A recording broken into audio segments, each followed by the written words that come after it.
People out there why you think your movie Sovereign will resonate with them.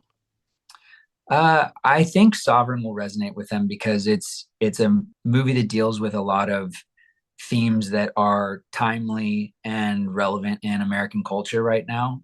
It's loosely based on a true crime that took place in 2010, and the performances by Nick Offerman, Jacob Tremblay, Dennis Quaid, Martha Plimpton, by our entire cast are outstanding. But Nick Offerman's performance is really, I think, a highlight performance of his career. Oh yes, absolutely. So what was he like on set, and what was he like in between takes? Was he so intense like he is in this movie? Actually, the opposite. He was incredible to work with, and he was a great leader and set the tone on the movie. The movie it's a heavy film. It deals with some serious subject matter, but Nick really kept it very light and was constantly, he's one of the funniest people on the planet, so it's hard to be around him and not be laughing. So he kept things really light in between takes, and I think that just helped everybody, throughout the whole film keep a light heart. Okay, I'm going to transition from lightness to a bit of a hard-hitting question. So, do you think that America is on the brink of eating itself from within? Wow.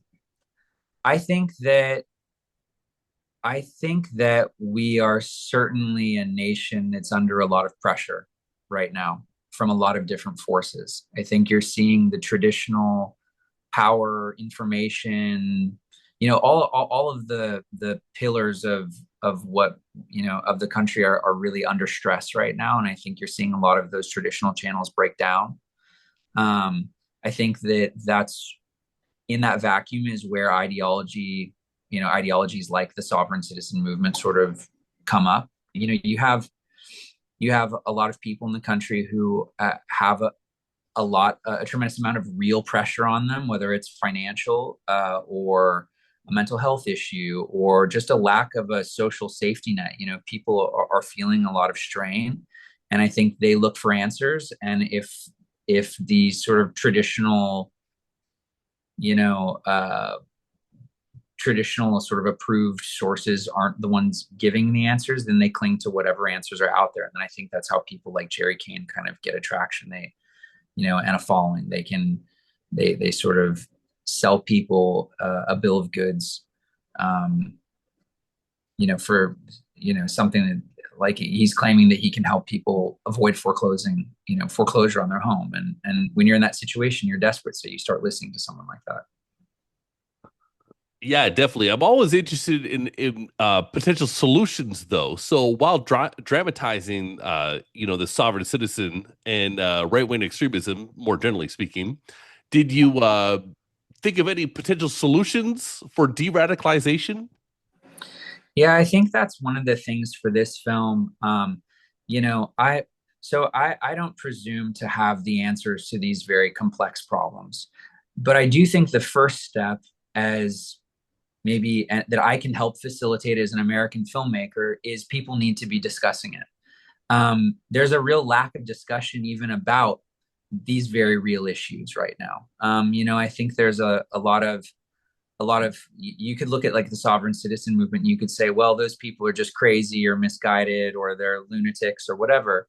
But when you dig into their personal stories, or people that I've talked to in research or known personally who have been involved in that kind of thinking, there's usually something very real driving them, that's affecting them. They did lose their house, in 2008. Maybe the industry was wiped out of their town. Maybe they have some sort of mental health issue that's unaddressed. There are a lot of guns in this country, and there isn't really a social safety net other than just the justice system. A lot of the police officers that we spoke to in Arkansas, they said a large majority of the cases they deal with are people dealing with mental health issues, and they're the only sort of state approved, that they're the ones left to deal with it, and they don't want to be doing that job. So I don't. This movie doesn't presume to have answers to these issues, but I felt like this story was a great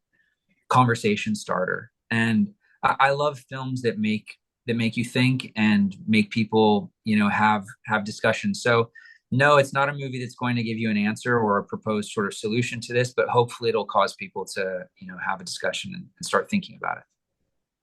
All right, absolutely. That's good stuff. And it's maybe a lot to ask a director to solve the ills of society. But I hold them in high esteem, and I thought I'd give it a shot. So tell people about how your reaction has been so far for this film.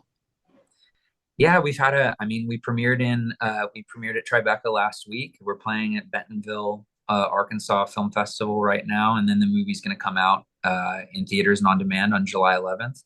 Um, I think the response has been really incredible so far. People seem to really like the film, um, and I think people appreciate nuanced adult storytelling. It's hard to get those films made. So I think film lovers, when they see a movie that not only engages them emotionally and takes them on a ride, but also like presents them with some things that challenge and some concepts that they can sort of think about and discuss afterwards. I think that's people have appreciated that. Great, that's good stuff, and absolutely true. What's the question you've gotten the most for this film?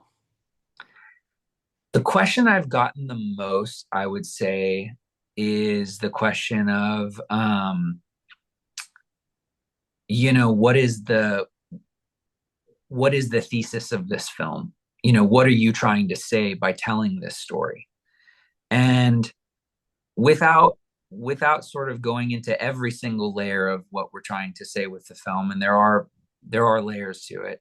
I would just say that, in a broad stroke, it's just to say this is a movie about empathy. We're living in a very divided time in this country, and I think that there's a lot of othering that happens to people, and we're sort of, Nick Offerman said this in an interview recently too. Like, I think our media systems here kind of train us to like shake our fist at the other side, and I think film is a great tool to bring people into other perspectives. And so I think, yeah, I think the message of the movie is really empathy. If we can try to see things from other people's perspectives a little bit more, maybe that we can start to try to understand one another a bit better. That's nice. Good message. So when I was doing some research for this, I realized you've been a writer longer than you've been a director. And did you enjoy directing? And would you work with another director from one of your scripts again? That's a good question. I don't know. I've always wanted to be a director, and it's taken some time to get that opportunity finally to get to do it. In the past, I've written on things, um, but